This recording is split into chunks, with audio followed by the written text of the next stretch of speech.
नमस्कार, आप देख रहे हैं न्यूज़ 18 का डिजिटल प्लेटफॉर्म और मैं हूं आपके साथ शिवानी राज।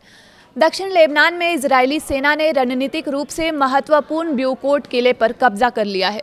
इसे पिछले 26 वर्षों में लेबनान के भीतर हुए इजरायल के सबसे गहरी सैन्य घुसपैठ माना जा रहा है। मार्च में हिजबुल्लाह के साथ शुरू हुए ताज़ा संघर्ष के बाद ये इजरायल की बड़ी क्षेत्रीय बढ़त भी है। क्रूसेडर काल का ये ऐतिहासिक किला दक्षिण लेबनान के शहर नबातिये के पास एक पहाड़ी पर स्थित है। इजरायली सेना ने कई दिनों तक चली भीषण लड़ाई और आसपास के गांव में हवाई हमलों के बाद इस इलाके पर नियंत्रण हासिल किया। इन क्षेत्रों में इजरायली सैनिकों और हिजबुल्लाह लड़ाकों के बीच लगातार संघर्ष हुआ। इजरायली सेना ने कहा कि ब्यूफोर्ट रिज और सुलूकी घाटी क्षेत्र में कुछ दिन पहले अभियान शुरू किया गया था। सेना के अनुसार इस कार्रवाई का उद्देश्य हिजबुल्लाह के बुनियादी ढांचों को नष्ट करना और इजरायली नागरिकों के लिए बताए गए प्रत्यक्ष खतरों को खत्म करना था।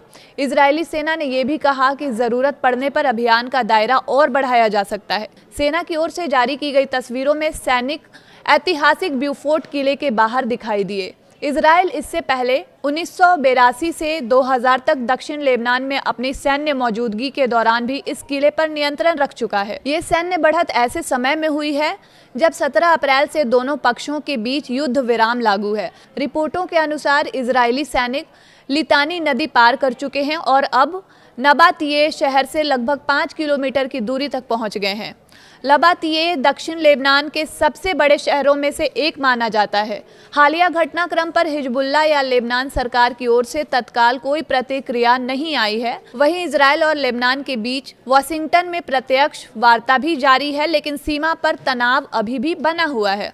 तो इस तरह की तमाम खबरों के लिए आप जुड़े रहिए न्यूज़ 18 के साथ। तब तक के लिए धन्यवाद।